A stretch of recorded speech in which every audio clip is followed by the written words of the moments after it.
Hello friends, welcome to week 15 of me learning yoga and reacting to my own practices guided by various YouTube yoga instructors. Today we're doing a 20-minute yoga for flexibility. It's called Sweet Release Feel Good Flow, another yoga with Cassandra video. I wanted to do something short because my practice has just been very inconsistent the past 2 or 3 weeks. So this one's a little shorter. It's a little less strength training oriented than what I've done before, but I think I need a good body flossing and I need something to like lower the barrier to entry for getting back into a flow. So this is the practice I'll choose for the next 2 weeks. I hosted a friend this weekend. We did yoga together. I think it's so special and so cool when your friends want to join you on the things that provide value in your life and you can give that back to them. When you can like heal and grow and really be present together. I think that's so special. I'm so grateful. My pains are still around. I still get the lower abdomen pains, but don't worry, I'm going to doctors. I'm getting some tests done. My lower back pain is back. So we're going to just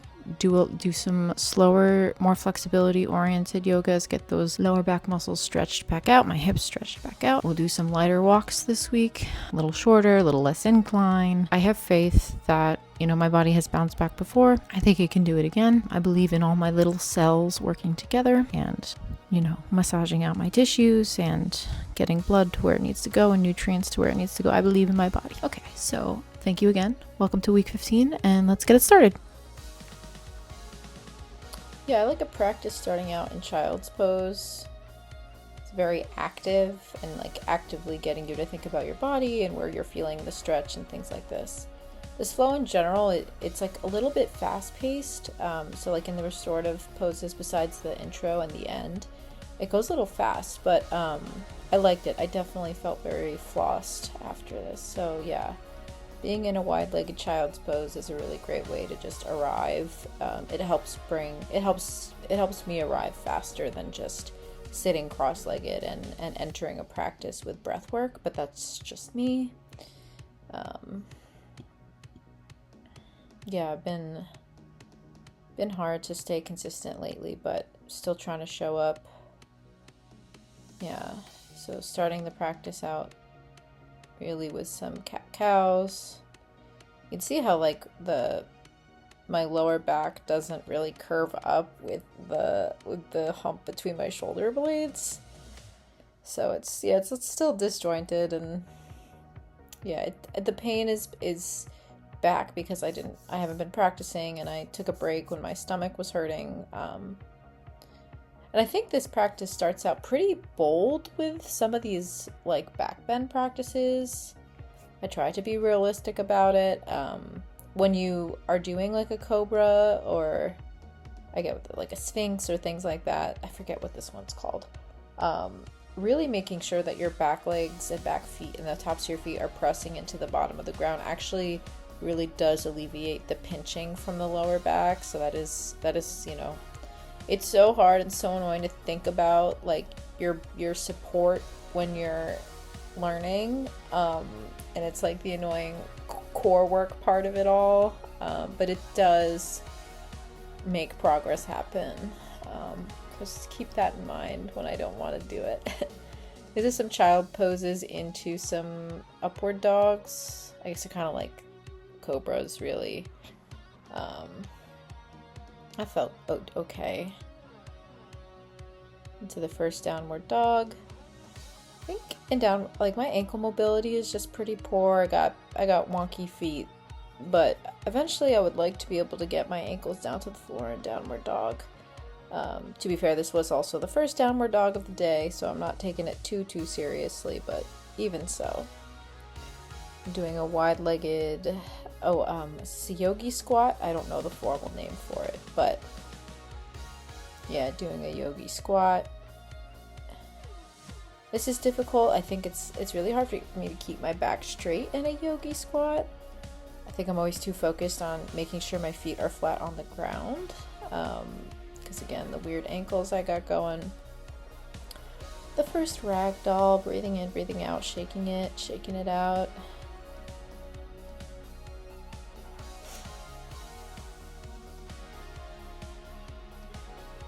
That downward dog looks good. Feet were mostly, oh, there we go, no. Feet were mostly flat on the ground. First three-legged dog. Yeah, opening up the hips. The three-legged dogs are still so flippin' difficult for me. It still involves a lot of strength, I guess, for myself. My partner that doesn't practice a lot, but will practice with me sometimes. Like, downward dog is just so easy for him. It doesn't ever really trigger like the strength training emphasis or anything. I don't know. This is what, gecko pose, I believe. Yeah, I definitely felt this stretch in my hips, but I could get my arms down to the mat, which was cool. And if you're practicing and you're a beginner also, like, taking breaks is okay. I know, like, my practice hasn't been the most consistent, but sometimes when you take like a short break from something, or even sometimes a long break, but we're trying to short break it here. Oh my god, that stretch hurts so bad. Right in the hips. Oh my god, my left thigh, it's just so stiff. Anyway, taking breaks can help. It kind of lets your body really subconsciously sink in the work that you've done, and it gives it a chance to like ingrain it and process it over time. So then when you come back to the mat after a minute, it like, I can't tell you what that specified time is when to return. You kind of got to listen to yourself. But when you return, your body has done some processing, and the poses can be easier, or you remember things more. And yeah, it's really cool how the body works like that sometimes. Okay, warrior 2, reverse warrior. I feel like, yeah, my front leg could be bent a little bit more. This is triangle pose, I think. I get triangle and pyramid. Or side angle. Yeah, I get side angle, pyramid, triangle pose. Quite intermixed in my head. This might be pyramid. Really hard to keep my legs straight in this one and touch the ground. I feel that all the way down that right leg on the back side. Three-legged dog. Back leg is not straight. Something to note for this week when I'm practicing. Pigeon pose, and I like the pigeon. The instructor, recommended like doing a quick little back bend first before, and then you kind of keep that lengthening of that back bend into your forwarding fold. I felt that to be pretty enriching for my body. Yeah, and I think I still can't get my bent right leg to be at like a 90-degree angle. My right toe is essentially like touching my like stomach at this point. It's inward. It's not, I'm not able to keep that leg straight out, that bent leg straight, unfortunately. I don't really know what kind of work I need to do in order to make that happen at this time, but yeah. Pigeon always feels so good.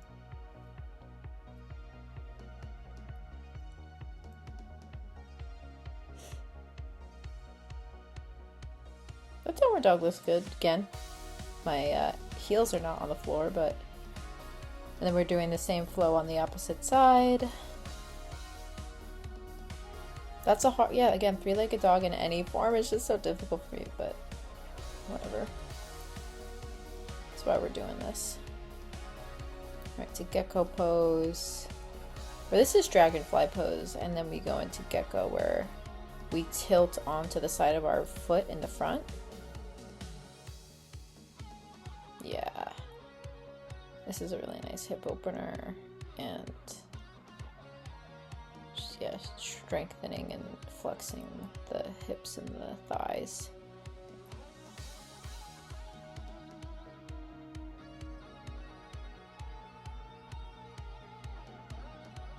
I don't know what this is called, but this one just hurts so bad. That poor right bent thighs. The pain is so real. It's not pain, it's just the tenseness, and the inflexibility is so real. Yeah, before I was shooting this video, I was like, I could not get the framing right. I don't know, it's so silly. So I keep checking in the camera, like, oh, am I in the shot? Yeah, and then doing this like side lunge like this, I think your foot is supposed to, like the foot that's bent that you're leaning on is supposed to be all the way down. And again, with my like lack of ankle mobility, it's very difficult. So this pose involves more, for me right now, this time involves more core strength than I think it's supposed to, because I'm holding myself up on that bent leg.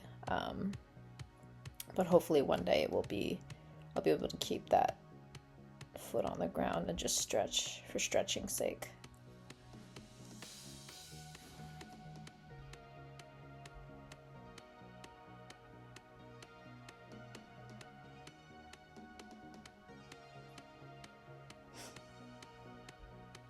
Go pop that hip in the side angle.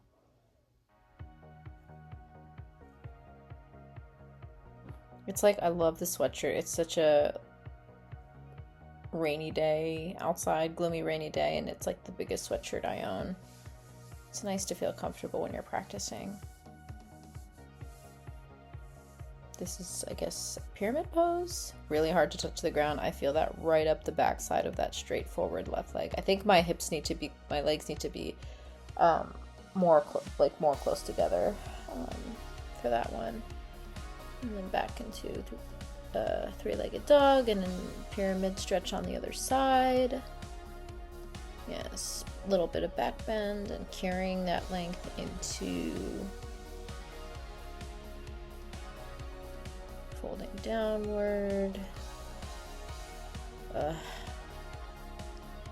I love when you get the hint that the practice is starting to slow down, and I think pigeon poses tends to be a nice way that you slow the pace within a flow. I think I've seen that across multiple practices, across multiple instructors. The pigeon pose tends to be one that's a good mix of flexibility and relaxation.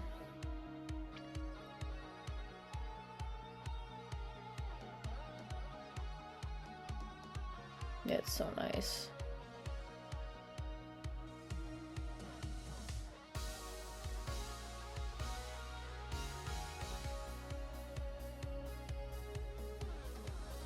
I'm sleepy. The final downward dog of the practice. Woo! I think the instructor says it. And when you hear that, it's just like, oh, thank God.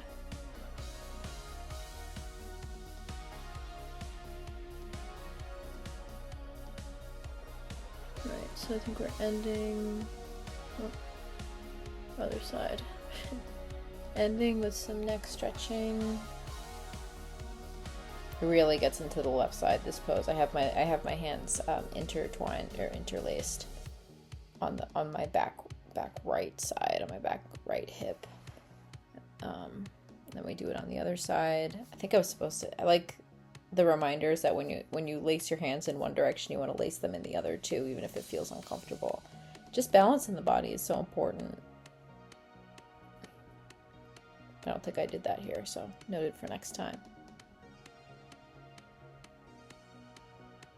Yeah, this is a good neck stretch. It doesn't hurt, and you don't have to go, you really don't have to push it to like get the benefit from it.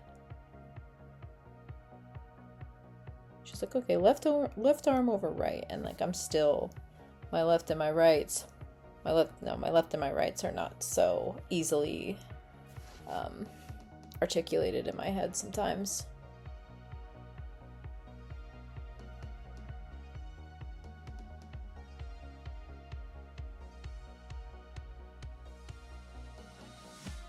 Lifting it up.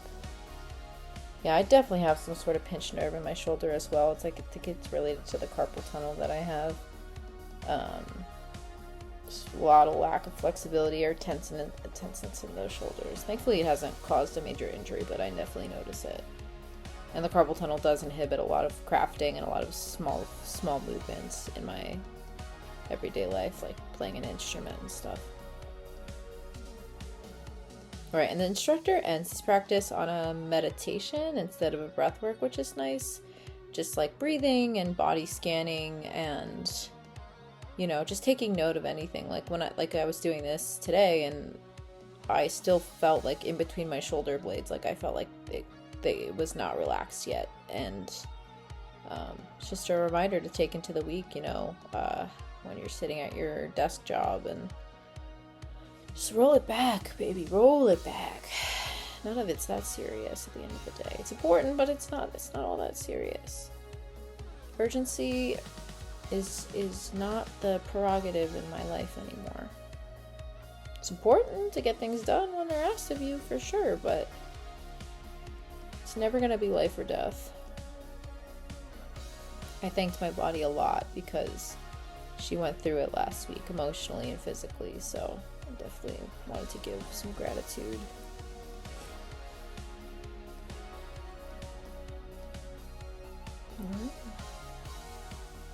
So nice.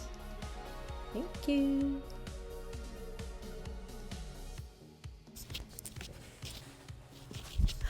Yeah, so week 15. I'm so lovely. I feel like my body is flossed. Did a couple modifications. Still not up to those eagle arms. Kind of checked in. I still feel like the tension in my hips and even the middle of my back, in my shoulders and stuff. But anyway, thank you for watching. This has been week 15. Keep it going. See you next weekend doing the same flow. Hope you're doing okay and taking care and taking time for yourself to show up for yourself so you can show up for everyone else. Yeah, and we'll see you soon. Thanks.